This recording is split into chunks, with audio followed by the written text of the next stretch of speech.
It's official, like a referee with a whistle.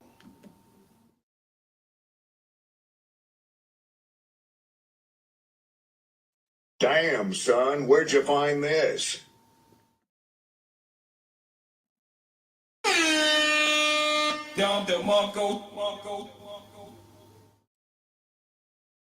What up? It's the holiday weekend. People out and about. Some people are driving. Some people are flying. Some people are on the train. Some people are doing what they do. You know, I chose to leave later because I know a lot of people are going to be on the highway. And I didn't want to get caught up in the traffic. So I'm going to do what I do tomorrow. So I don't expect many people to be on at all, really, you know. But hey, if you catch the replay, like, share the video, and all that good stuff. You know, I just wanted to come on here and share some of my experiences of what happens to a lot of people. You know, why things don't go as they expect, especially when you're in the early 20s. You know, why are so many misguided people out here, men and women, especially men? Because you know I speak for men because mostly guys follow me on this channel. So smash, share the video, tell me where you're from, and all that good stuff. You know, but I can tell you my story. You know, of course, everybody's going to have a different version of what happened to them. But, you know, I would say between the ages of 17 and 21, most things that you've been taught, almost none of that shit works just in life. You know, almost none of that stuff works, man. You know, unfortunately, a lot of our parents, grandparents, they basically pass down what worked for them in most cases. Now, there's always exceptions to the rule, but for the most part, our parents and grandparents pass down what worked for them, and they assume it would work for us. You know, people can only tell you or teach you what they've been taught, you know, and that's just what it is. Now, we're in a different time today, but people, for the most part, don't really change. You know, we're still the same people 100 years ago, just psychologically speaking. You know, now a lot of us have been conditioned to be a certain type of way. You know, we know this, we understand how this works. We've been socialized to be a certain type of way based on the media, religion, you know, and your belief system. You know, that has a lot to do with it. And it starts early. It starts when you're before you hit 7 years of age. It starts. You know, between 0 and 7 are like the foundation of your belief system, your makeup, who you are, what do you believe, what type of kid you're going to become, what do you believe, and your self-worth and value and self-image. Between 0 and 7 is critical. Those are critical ages for any child doing that time frame, you know. And I don't even know if a lot of people realize that. I don't even know if a lot of parents realize that.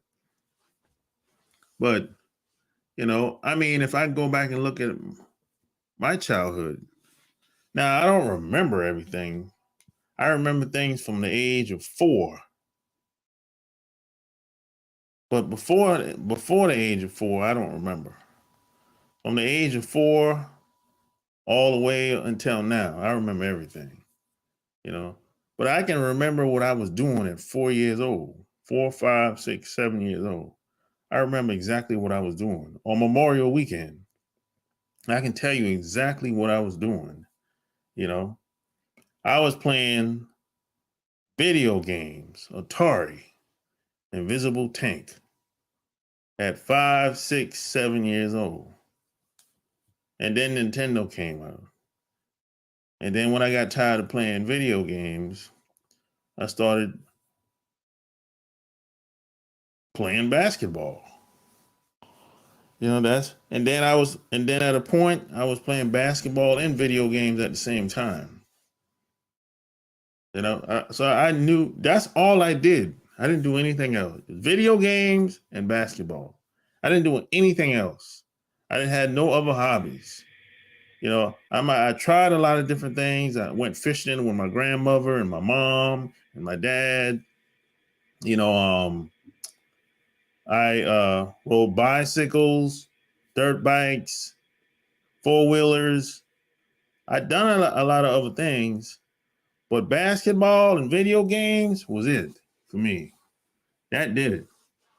I didn't want to do anything else.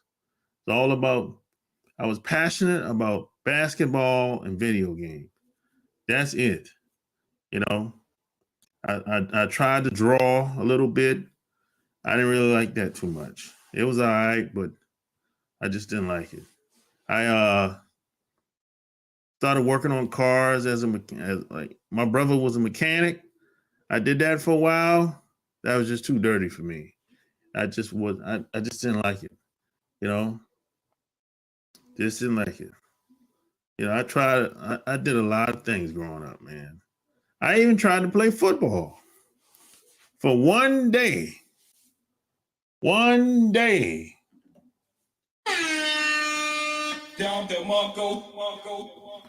One day.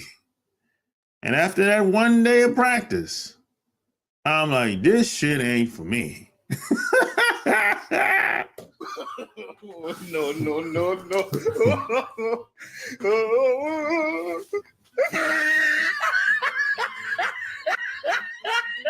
I'm like, this shit ain't for me. Football ain't for me. After one day of practice, I just kept playing basketball. But the only problem with basketball is at the high school I was at, we had the best team in the history of the school. These are the players I'm playing against. These are the players these are the guys that I'm around. And I know these guys because they live down the street from me.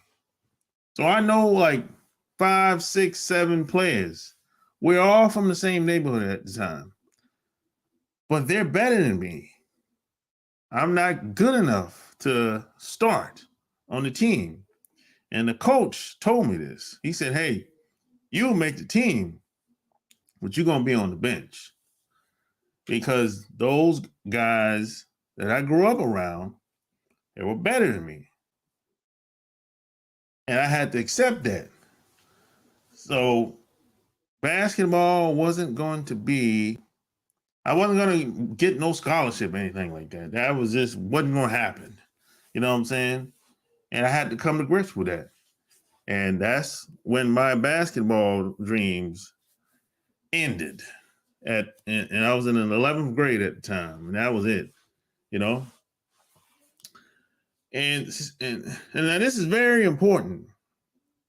You might be asking, well, what the hell basketball got to do with relationships. It's important because I thought I was so focused on playing basketball. I thought I was going to go to college. I thought this was like my path, right? And when the basketball dream died, I didn't really have anything else left. I didn't have nothing else left because we've been taught that, hey, you know, you graduate, you go to college, you get a good job, and everything else should take care of itself. That's how we were taught. That's how most of us were taught. We've heard these stories, you know. So now I'm at a dilemma. I don't really know what to do. I don't know if I should go to college or not. And if I do go to college, what the hell am I majoring in? I don't know what I want to study. You know, I ended up going to college. I ended up going to a private college, Morris College, in Sumter, South Carolina, for a year. And I majored in I don't think I majored in anything. No, no. I didn't major in anything. You know, for the whole year, I didn't have no major, really. I just took a bunch of electives. And anybody that know what electives is, you know that basically it's courses that don't really mean anything. You know, you might be able to use them later, or you might not. So after about a year, I decided that I wanted to transfer to USC. When I transferred to USC, after about 2 months, to make a long story short, I ended up dropping out. You know, not because I wanted to, I had to. I didn't have a choice. You know, and that's a story for another day. You know what I'm saying? That's going to take too long to tell what happened. You know, why I dropped out. But I had to drop out. I didn't have a choice. You know. So now I have to go back home now. You know, and when I go back home, I'm at another dilemma. You know, I don't know what to do with myself. You know, they say, hey, you just go get a job. Go get a job. Where? I don't even know how to do that shit. I don't know how to apply for jobs. Nobody taught me how to do any of that shit. You know? I mean, how am I supposed to do something if I haven't been taught? This is what I'm thinking at the time. You know? And my mom, she's disappointed, whatever. My dad, he ain't really saying too much. You know, he don't really know what to say. That's what I think anyway. So I'd done everything they told me to do, and none of it worked. None of it worked, you know?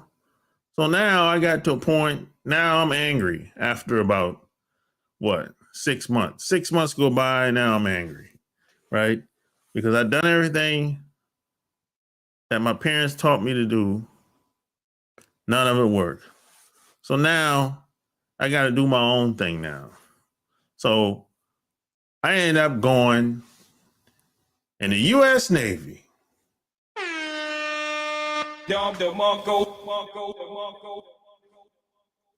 Yes, sir. I ended up going in the U.S. Navy, right? Because I figured I just want to find something that worked. Anything. I don't care what it is. I just need something to work. I need some direction. And the best part about it is it's my idea, not my parents' idea, not my grandparents' idea. It's all me. If this doesn't work out, it's on me, and I can live with that, you know. But if I had to if I did something else that my parents taught me to do, I don't know if I could live with that now again, you know, because what they told me to do, it hadn't been proven to work at the time, you know. Now it does. I know some people that did listen to their parents, and it worked out. but it just didn't work out for me.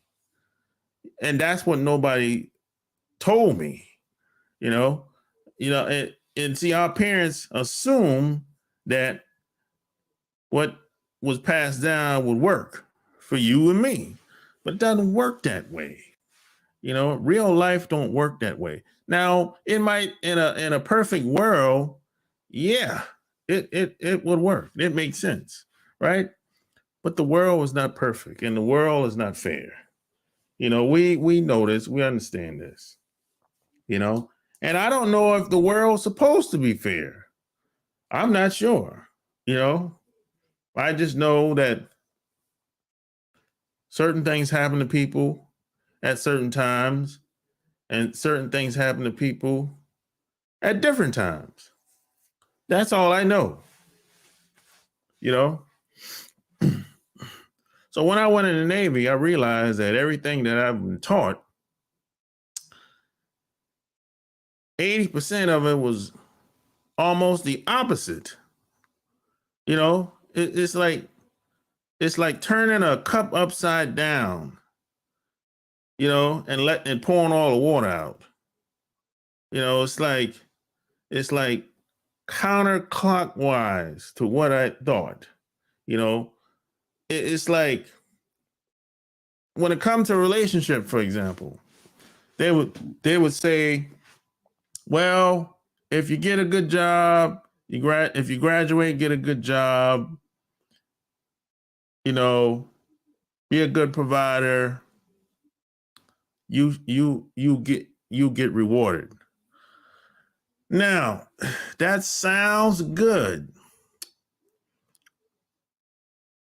but even that doesn't work out for everybody. And then if you go on to say, if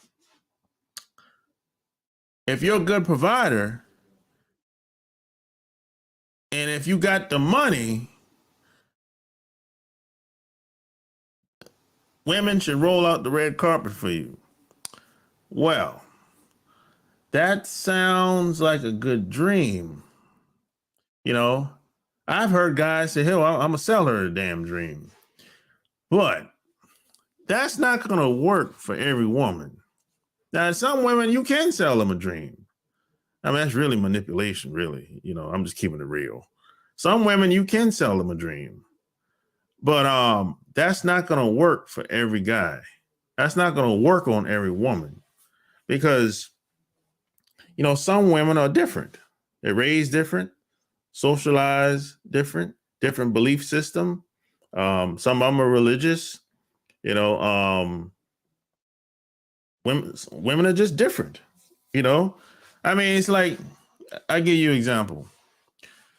There's some places in America, one place in America in particular, and one place in Colombia in particular, they both start with an M. These two cities are have been built on that cocaína. If you know what I'm talking about, cocaína. These two cities, they both start with an M. One of them in America, and one of them in Colombia. They both start with an M, right? Now, if you meet a woman that's from these cities, born and raised, especially if she's in Colombia, in the city that I just gave you a hint, right? In a tourist area like that. See, a lot of those women are kind of living in a city like that. They're kind of already they've seen some things. They've seen guys spend 10, 20,000 in a store, because they got them big brand stores out there in tourist cities like that. So you going down there and splurging your little 5,000, 10,000, that's not really impressive to the average woman in Colombia, in a tourist city like that. You know, even if you're in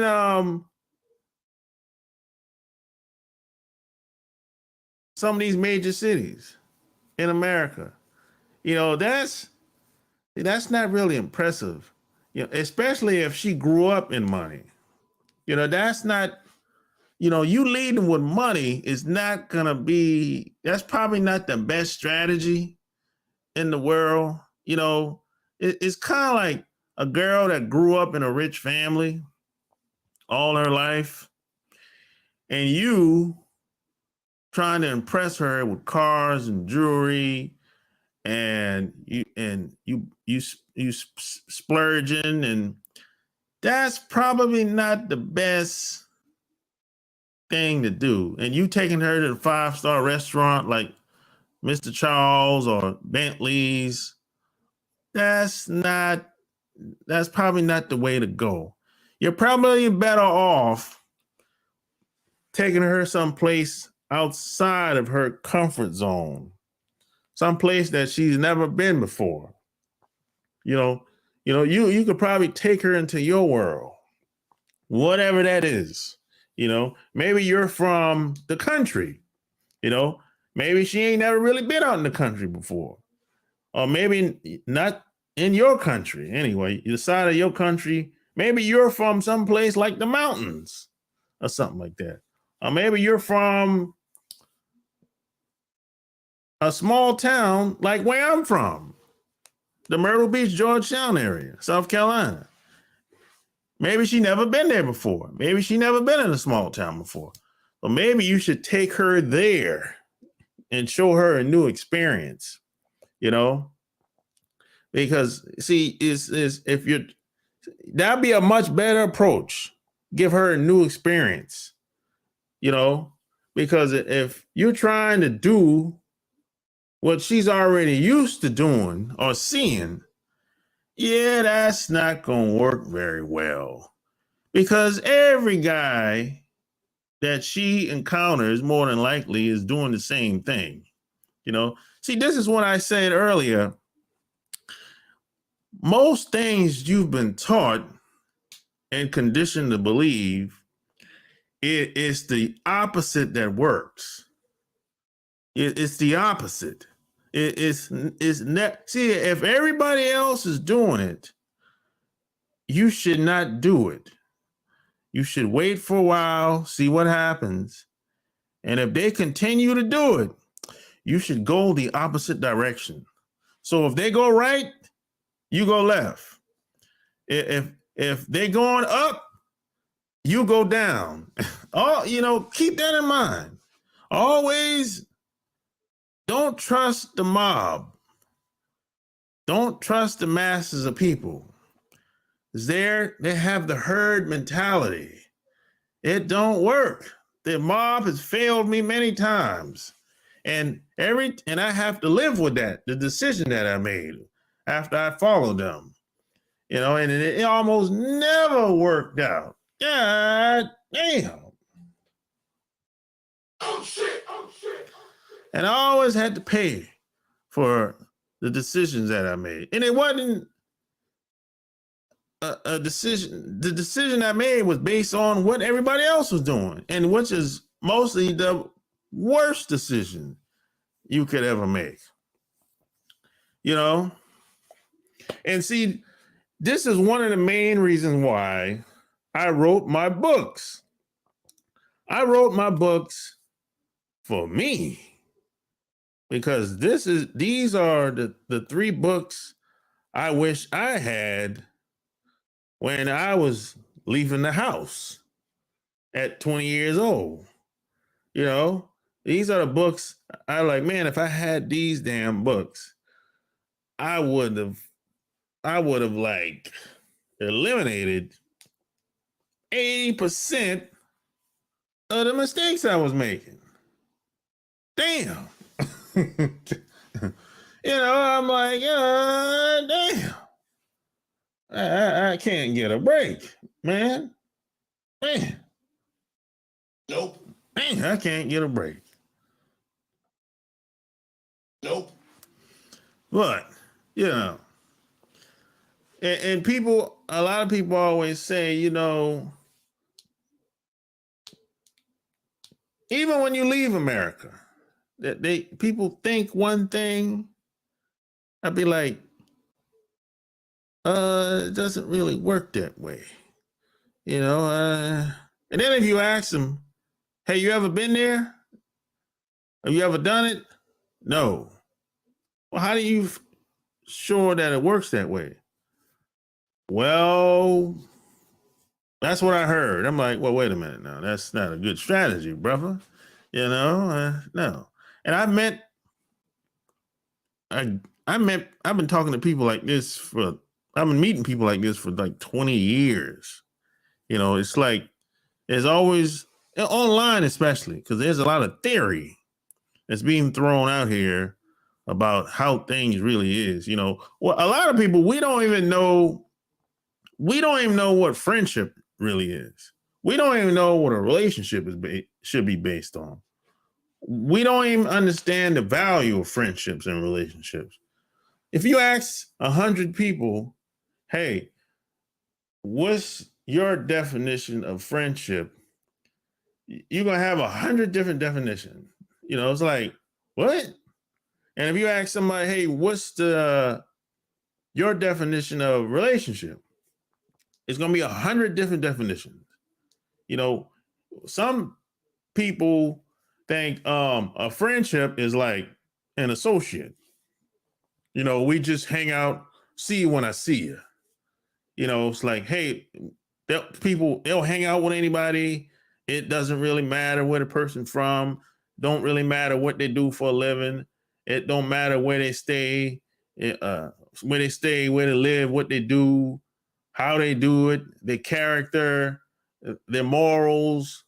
You know, hey, just when I call you up, you come out, we have a drink, dance, you know, we get fucked up at the club, we get at the girls, and after that, we go our separate ways.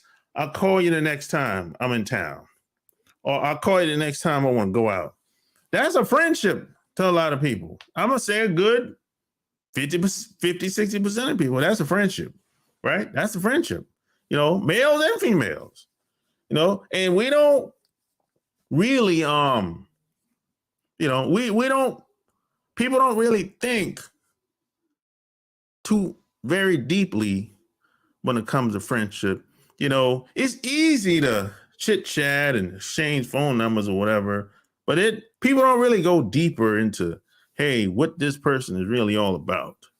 You know, that takes a little bit more thought and you know, compassion and empathy and you know, that takes a little bit more you know, you gotta go a little deeper when it comes to really trying to figure out and get to know this person and what they all about and what makes them tick. You know, people don't really want to take the time to do that. You know, they're lazy.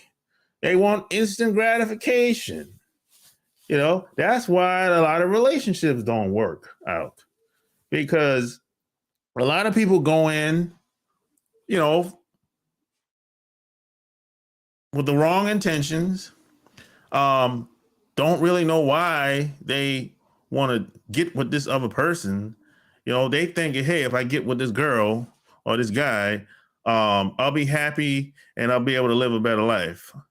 And no, if you ain't happy now, single, you ain't gonna be happy when you get with her or him. Guaranteed. Because no one else or nothing outside of you can make you happy. You know, I've had a lot of these. I've bought into the hype. I bought into, hey, you got tons of money, man. If I get the money, I'll be happy. Look, man, I used to ride around with $5,000-$10,000 in my car, in my pocket. And the police almost took my money one time. I've told this story many times. I used to ride around with 5,000-10,000 in my car and in my pocket. And that shit didn't make me happy.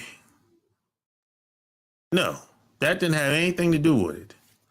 That's just having money in my pocket just gave me options, more time, freedom, more opportunities to create more, things to do, some good, some bad, more opportunities to create for myself. That's it. But the money didn't make me happy. It was just a tool. You know what I'm saying? It just gave me I didn't have to go to that job and kiss ass type deal. I could say no. I could say, hey, I don't want this job. I can negotiate for a better offer. It just gave me that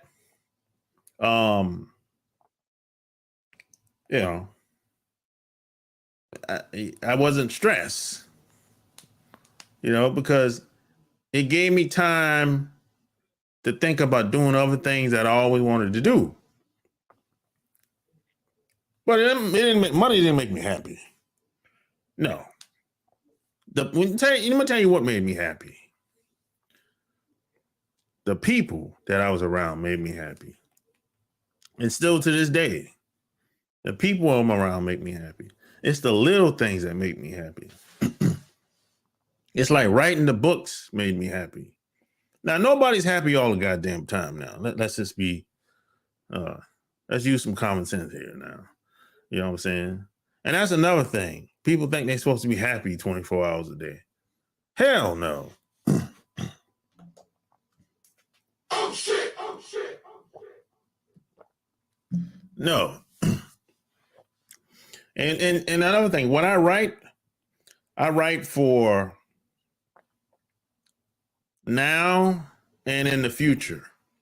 Like I said, the books I wrote, I wish I had them when I was 20. And in 20 years, those books are still going to be relevant. They're still going to be relevant because the stuff that I write about and talk about, it's been scientifically proven to work.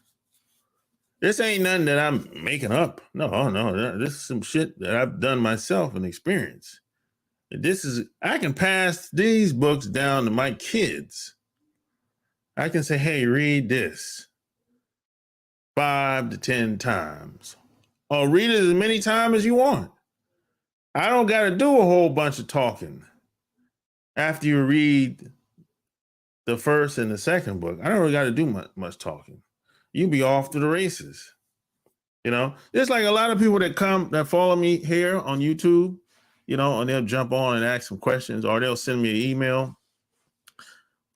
Most of the questions they're asking, it pertains to what I wrote 4, 5, 6 years ago.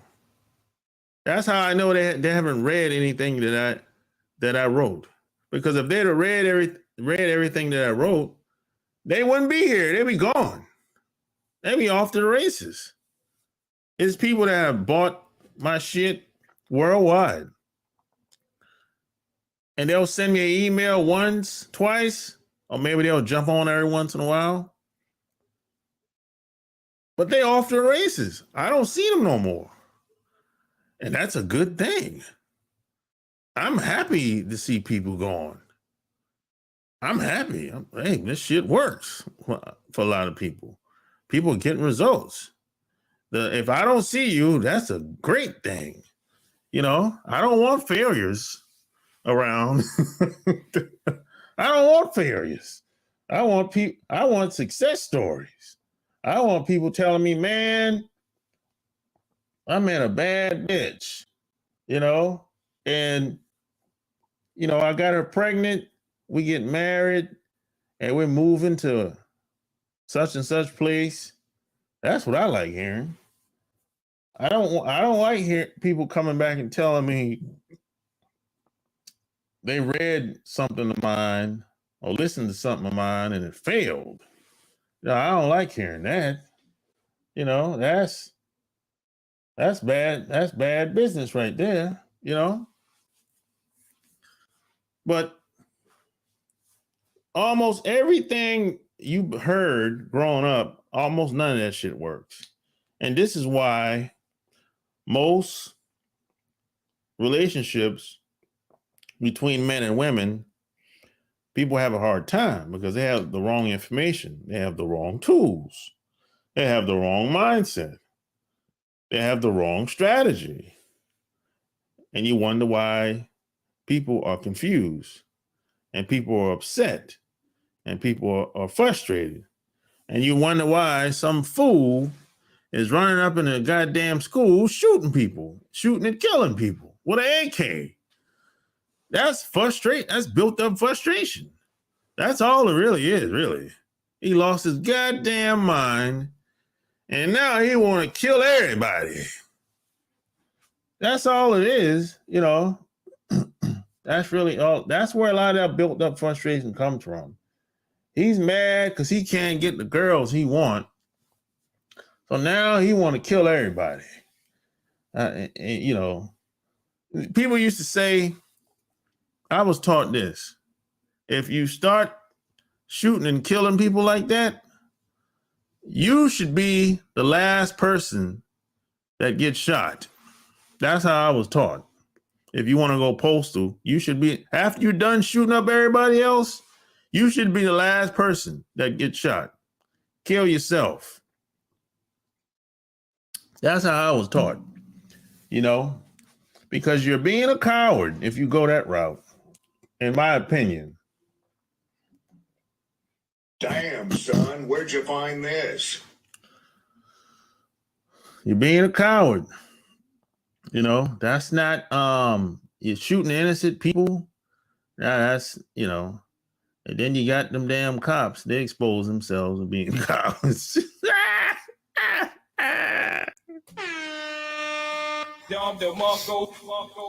movie and the crab. What up, Michael? I know what city it is, Columbia. What city is up here? Yep, you're right, Michael. Yep. Yeah, man. So most of the stuff that you've been taught, it don't work. It can't work. It will never work. You know. And see, in this society, they have a way of they have a way of telling lies that's very hypnotic. It sounds good. Even if it's a lie, you might be saying, wait a minute, could that be true? What he's saying? You know, you might know it's a lie just based on your intuition. But you like, wait a minute. Man, that could be true. But in just being practical, man, that shit don't sound like it will work. So you know deep down in your gut, you know he's a lying con artist. But you give it a try anyway. And then when it don't work out, whatever he's telling you to do, you be like, damn, I knew that shit wasn't gonna work. But I tried it anyway. It's on me. Yeah. You know, see, in America, everything is you know, they have a way of explaining things, and you be like, man, it's kind of hypnotic. It's kind of seductive. You know, it's kind of like, damn, man. And the person that's doing the talking, they're very polished. They got a nice suit on, hair done. Could be a man or a woman. Hair done, nails done, nice skin. If it's a woman, she nicely shaped, nice dress, hair done, nice smile. I mean, she's glisten. I mean, the woman is glisten, boy. You looking at her, that ass is round, nice shoes. You be like, God damn. You bought into her more than anything else. And that's how they get you. Because they know what woman to put up there and get her to do all the talking. And that's how they get you with the woman. you know, because she's all nice and glowy and shiny. And by the time she's done talking, you be like, hey, take my money, you know?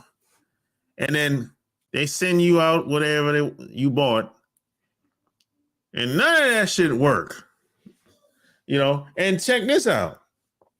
Most people that bought that product or service are never going to use it.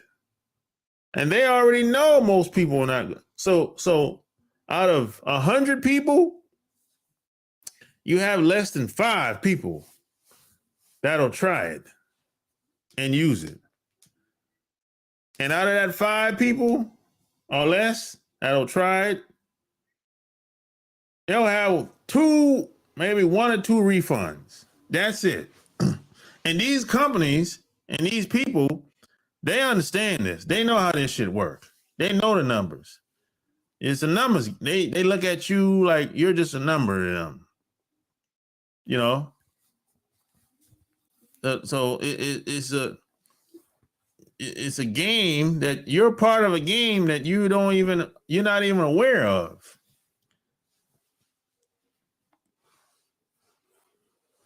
So the game is to keep you coming back to them. Keep you coming back to the church. Keep you coming back to the TV channel, to the show.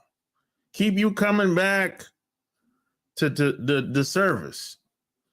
I don't want you to keep coming back. Buy whatever you want and haul ass and never come back. You can come back and you send me an email if you want. You don't gotta come. I don't want you to come back. You know, you come back when you have a good story to tell.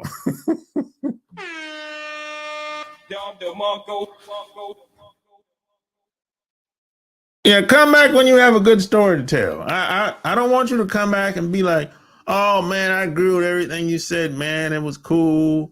No, the hell with all that. No, I want to hear what happened after you read the book 5 to 10 times. Or after you watched the video, the 16 videos I got. I want to hear this, what happened. I don't want to hear how you felt so good and it changed your life. No, what the hell? I want to hear some goddamn results. That's what I want to hear.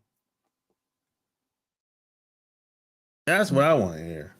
You know, I'm not into telling people what they want to hear, making them feel good. I'm not a pastor or preacher or minister or deacon. I'm not, that's not me. I don't have a congregation, church. No, I'm not a politician. I'm not running for office one day. No, you know, I didn't come on YouTube for that. I came on YouTube to have fun and to meet people and travel and meet people when I get to that destination. That's what I came on YouTube for. You know, that's why I started the channel, because I got tired of traveling by myself. And I said, hey, actually saw a guy on YouTube. This is years ago. He's not on YouTube no more. He was traveling, going to all these places, just like people do now, right? But he was doing it like 2007. He was doing it like 2007. He had a travel channel. He was going fucking everywhere, man. And when I saw that guy, I said, hey, I'm going to do the same thing. Because I was traveling just like him, but I wasn't doing no video. I was just going places. So I was like, yo, I'm going to do the same thing, but I'm going to take it a step further. I'm going to reach out to some of these people in these cities or countries and actually meet up with them. And we can hang out, have fun, and do whatever. And that's why I wanted to start the channel. That's why.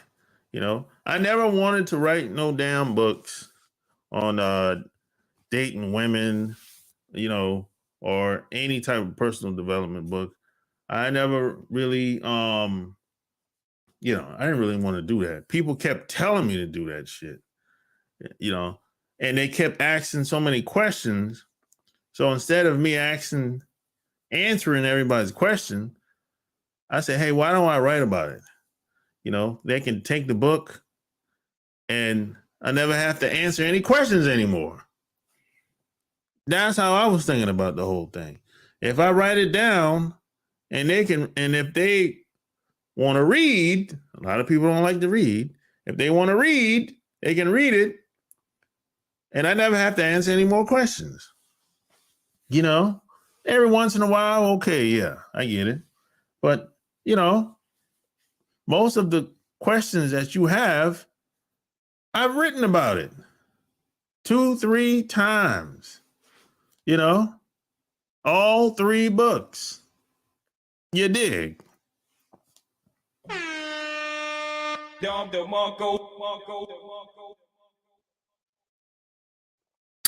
So share the video and all that good stuff.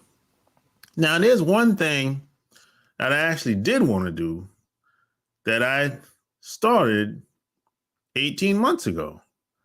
And that was the Love Can't Wait podcast. That's the only thing that I wanted to do. 18 months ago, I started the Love Can't Wait podcast, man. I got over 173 episodes so far on the Love Can't Wait podcast. And recently, probably was it 6 months ago? Yeah, 6 months ago, I started inviting other people to be on, which is cool. It sometimes it's most of the time it's cool. I don't have people on all the time, but sometimes it's cool. It has its pros and cons, and plus, I like to feature certain people on, and that's cool too as well. A lot of people seem to like when I speak more. They don't seem to like when the other people show up as guests. Not as much as I thought they would anyway. And that's okay. I don't want it to be a guest show anyway. I don't want it to be a guest podcast. So, I'm fine with that. I don't have to have guests. I just did it because I wanted to give people a different perspective. How I see things, the next man or woman might not see it that way. We're all going the same way. We're going in the same direction, just a different path. You know what I'm saying? So that was the whole point of me bringing people on. You know what I'm saying? Yeah. So hey, go check out the Love Can't Wait podcast, and check out the Patreon. Check out the Patreon. I just uploaded a new video up there. What? 2 days ago? Probably was the best video best interview I've ever done. I would say, if it's not the best, it's up there. It's up there for sure. With a guy named Mickey Royal. He used to be a ex-pimp, ex director of adult videos.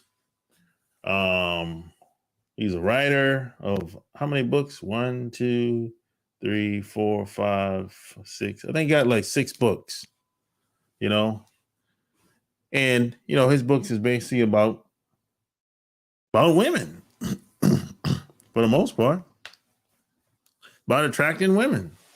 That's what all his books is really about becoming the best man you can be. He takes a different perspective. We're all going to the same place. but he took a different path based on how he grew up, because he grew up in Los Angeles, and LA is a very I would say a very difficult place for a lot of people to grow up. And he grew up in the 70s, just like me. He grew up in the 70s and 80s, because he's only 2 years older than me, you know. Well, he did a little bit more than adult movies. He did I forgot the name of the movie, man. He did like he did over 100 movies in total. Some of them were adult movies and some of them were like regular movies. So there's a little bit of mixture, you know.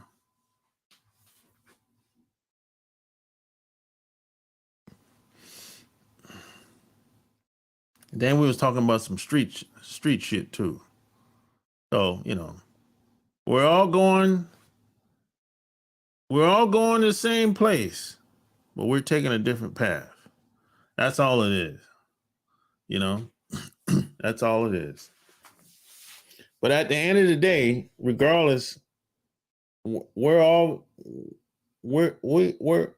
most of us guys want the same thing in life. We all want the same thing. We want respect, appreciation, and we want to live our best life. Respect, appreciation, and we want to live our best life. That's basically all we want. Most guys, that's really it. I mean, once you strip down and get past the cars, the clothes, the jewelry, and the house and all that other crap, But hey, man, I'm gonna put the link in here. I'll let some.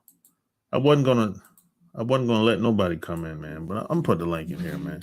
Anybody want to say, ask anything? I'm put the link in here. Just come on in, man.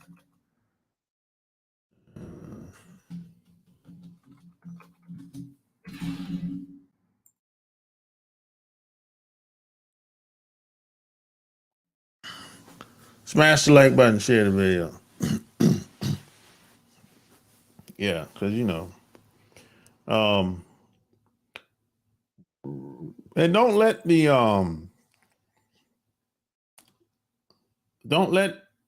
the names of books or certain words deter you, or don't get turned off by certain book titles. You know what I'm saying? Because a lot of people will say, yeah, you can learn almost anything from anybody. No, I'll take that back. You can learn something from almost anybody. That's what I would say. It's not like, because a lot of people will say, "Oh, he used to be a pimp." What the hell? What I'm gonna learn from him? Nah, actually, you can learn something. You can learn a lot from a pimp. Really, you can learn a lot from a guy that used to be a pimp. You can learn something from a homeless person. You really can. You can learn things from people that's been in adult entertainment.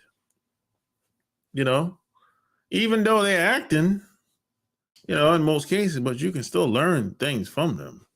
They have, experiences in certain areas that you don't, or maybe they have more experience than you, and vice versa. I might have more experience in certain areas than them. It's just vice versa. You know what I'm saying? That's why a lot of people will come on my podcast, because I have something that they don't have. I have an audience. They don't have no audience in most cases. So they say, well, even though I don't know this guy or girl or whatever, but he has an audience, and I want to I want to promote my book, so I'm gonna jump on there. You know what I'm saying? I'm gonna work with this guy or work with this girl or whatever, you know.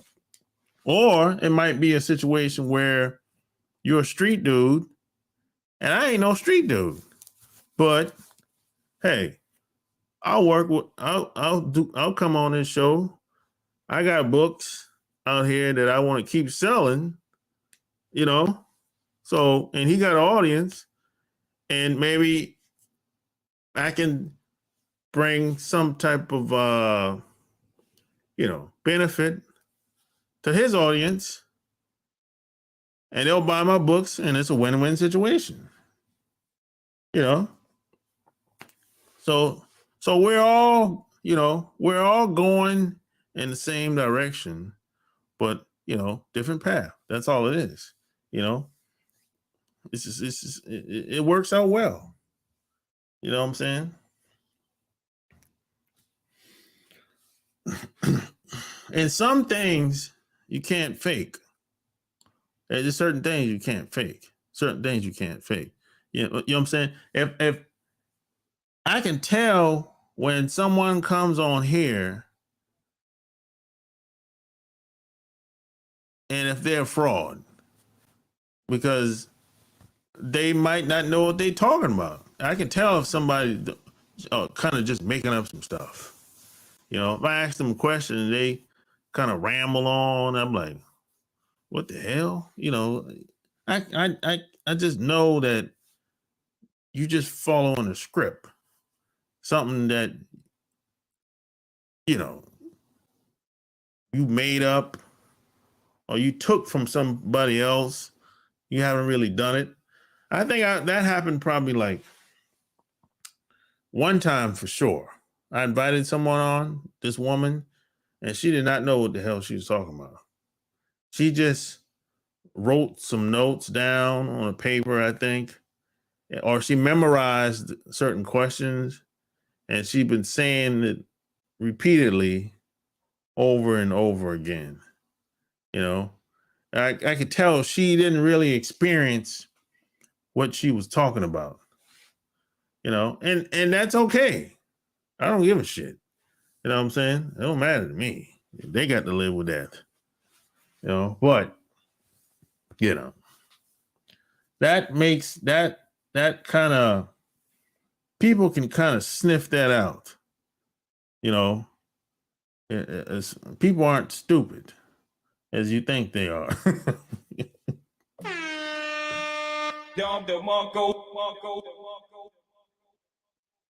That's if you want to stay in this digital world for the long term. You know, that you have to be real, like some people like to say. You have to be authentic. You know, people have to feel you. They have to feel like this person understands where I'm coming from. You know, I can trust this person. You know, I can take this person advice, solid advice, but you have to be a certain type of person first before people can feel like they can take you serious, you know? But shit happens. Smash, share the video. Like I said, I plan on staying on here long tonight, you know what I'm saying? I just wanted to come on here, share my piece, you know what I'm saying? And like I said, man, check out the Love Can't Wait podcast. You know, check it out, man. Check out the Patreon, and don't forget don't forget my books. You can get them all on Amazon, man. And if you ever got any of my books, purchased any of my books in the past, I would appreciate it if you left me a review on Amazon.com, man. You know what I'm saying? Yeah, leave me a review on Amazon, man. You know what I'm saying? It's good night. Awesome. It's awesome.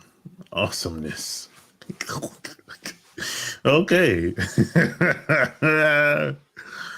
Take it easy. I'm out. Peace.